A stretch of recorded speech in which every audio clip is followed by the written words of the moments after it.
Assalamualaikum warahmatullahi wabarakatuh. Alhamdulillahirrabbilalamin. Assalatu wassalamu ala asrafil anbiya wal mursalin Sayyidina wa maulana Muhammadin wa ala alihi wa sahbihi ajma'in.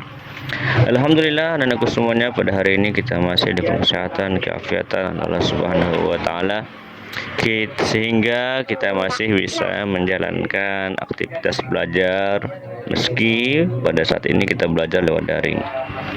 Ayo anak semuanya, sebelum kita mulai pembelajaran, marilah kita berdoa, berucap masing-masing. Dan untuk mengisi absen, silakan anak-anakku semuanya untuk menuliskan namanya di kolom komentar. Ya, anak-anakku semuanya, materi kita pada hari ini adalah volume, tabung, dan kerucut. Namun, alangkah lebih baiknya sebelum kita mulai materi tabung dan kerucut, anak-anakku untuk mengingat kembali yang namanya rumus luas lingkaran. Ayo, coba ditebak. Apa rumus luas lingkaran?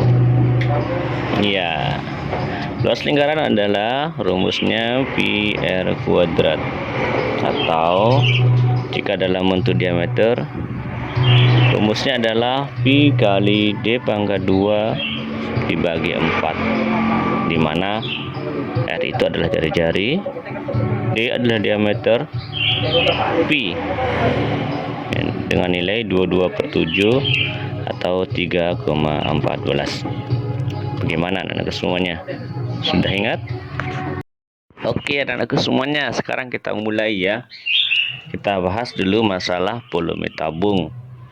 Oke, sebagaimana pada gambar di samping, pi R adalah jari-jari dan T adalah tinggi.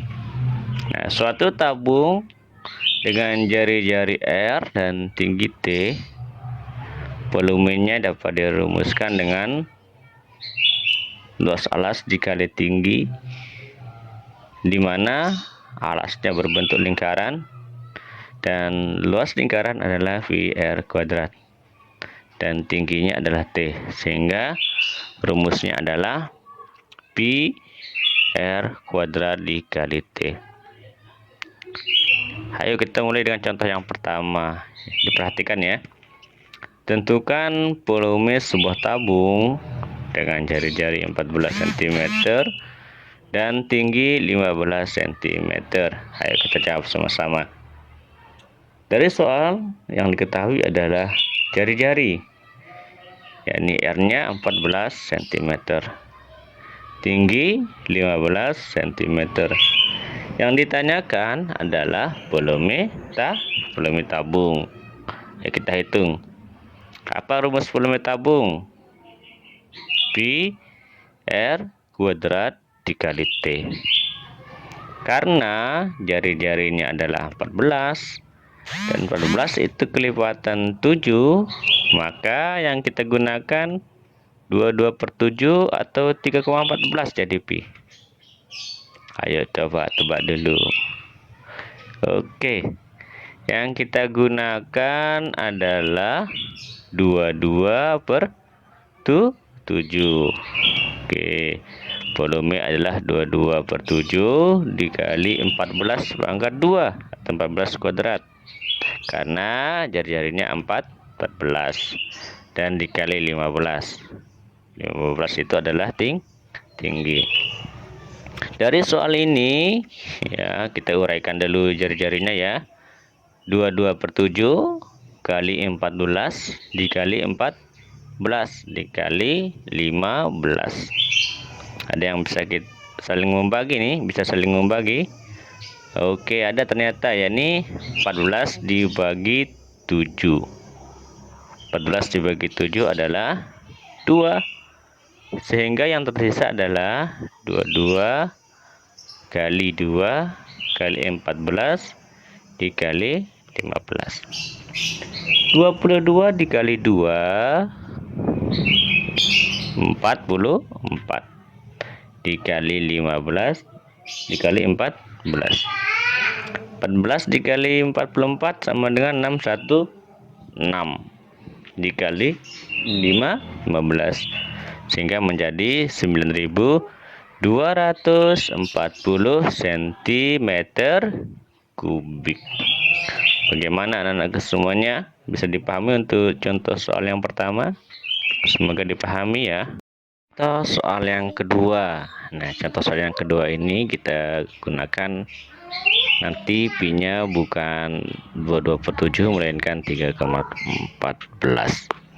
Oke, tentukan volume sebuah botol minuman berbentuk tabung dengan diameter 24 cm dan tingginya 30 cm. Oke, kita jawab sama-sama. Diketahui diameter sama dengan 24 cm. Karena diameternya 24, maka jari-jarinya adalah 24 dibagi 2 sama dengan 12. Yang kedua yang diketahui tinggi 30 cm. Ya, T sama dengan 30 cm. Yang ditanyakan dari soalnya adalah volume tabung. Kita hitung apa rumus volume tabung. Rumus volume tabung adalah pi_r kuadrat dikali T. Nah, kita gunakan pi-nya 3,14. Karena 24, 12, dan 30 itu merupakan bukan kelipatan dari 7. Kenapa? Ya untuk mempermudah ya. Ya, kita gunakan pi sama dengan 3,14 dikali jari-jarinya 12 sehingga menjadi 12 pangkat 2 dikali tinggi sama dengan 30. 3,14 dikali 12 pangkat 2 dikali 30. Kita kalikan. 3,14 dikali 12 sama dengan 37,68. Dan 12 dikali 30 sama dengan 360. 37,68 dikali 360 menjadi 13.564,8 cm. Bagaimana? Ada yang ditanyakan? Semoga tidak ada ya. Kalau ada yang ditanyakan, silakan tulis di kolom komentar. Soal yang ketiga ya. Tentukan volume tabung dengan jari-jari 20 cm dan tinggi 25 cm. Ayo kita jawab sama-sama ya. Diketahui R atau jari-jari sama dengan 20 cm dan tinggi T sama dengan 25 cm. Yang ditanyakan adalah volume tabung. Kita hitung. Apa rumus volume tabung? Ya, rumus volumenya adalah pi_r kuadrat dikali T. Lagi-lagi nih yang kita gunakan adalah 3,14 yang menjadi pi. Oke. Pi sama dengan 3,14 dikali 20 pangkat 2 dikali 25. 3,14 dikali 20 dikali 20 dikali 25. Ayo yang mana kita dahulu kerjakan? Mana-mana boleh. Namun ada yang bisa membantu kita untuk mudah menyelesaikan. Kira-kira apa yuk? Ya kita selesaikan dulu. 20 dikali 20. 20 dikali 20 sama dengan 400. 400 dikali 25 sama dengan 10.000. Sehingga apa? 3,14 dikali 10.000 sama dengan 31.400. Oke, bisa dimengerti ya. Volumenya adalah 31.400 cm kubik. Bagaimana anak-anakku semuanya? Dari ketiga contoh yang tadi, nah sekarang silahkan dipelajari kembali. Kita masuk ke latihan.